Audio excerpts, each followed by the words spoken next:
We need to hear the thoughts coming from our unconscious mind, you know, that resents being, not dominated, that resents having a godly domination, that resents authority over us. You know, we all have it, brethren. We all have it. We resent having authority over us. We all want to be out there. If you're honest with yourself, you want to be out there with no restraints on you at all. And then you get, for those of us that have experienced being out there with no restraints at all, usually you get into trouble. Usually you get into trouble because life just isn't like that. You know, that life isn't like that. You know, there are a lot of, at least when I was a young person, there were a lot of people, a lot of young people leaving home and going into the city and going into Greenwich Village in Manhattan. They just wanted to do whatever they wanted to do. They wanted to have free sex. They wanted to, they just didn't want their parents telling them what to do, see. So you find a lot of people in Manhattan living in big fancy, tall buildings, and nobody knows anybody. So you see, listen, brother, you can do anything you want and nobody cares. Your next door neighbor doesn't care. If you're a woman, if you have a man over, your next door neighbor doesn't care if you're homosexual. The next door neighbor doesn't really care. You can do anything you want. No one's even looking at you. But I want to tell you something. When a rapist comes in, when someone comes in to rob you, nobody cares because nobody's looking, see?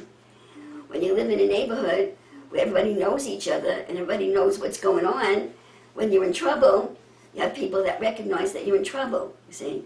So you can't live for yourself, brethren. It doesn't work. It doesn't work. It's not God's way that you should live for yourself, that you should not have anybody looking at you or knowing what you're doing so that you can do whatever you want to do. When you need help, no one's going to be there for you, brethren.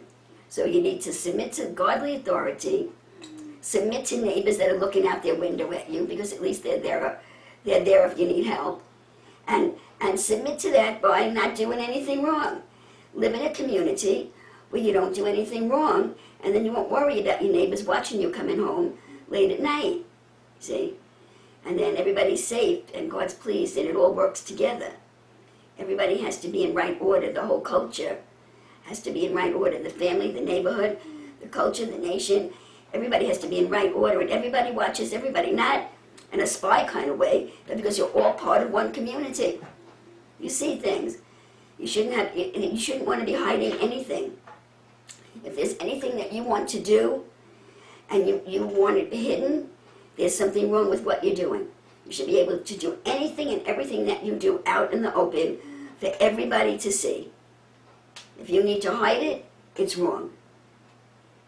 Okay, well, you young people out there, if you need to hide it, it's wrong. You know? All you men and women that are thinking about adultery, if you need to hide it, it's wrong. See? You can't tell your children about it, it's wrong.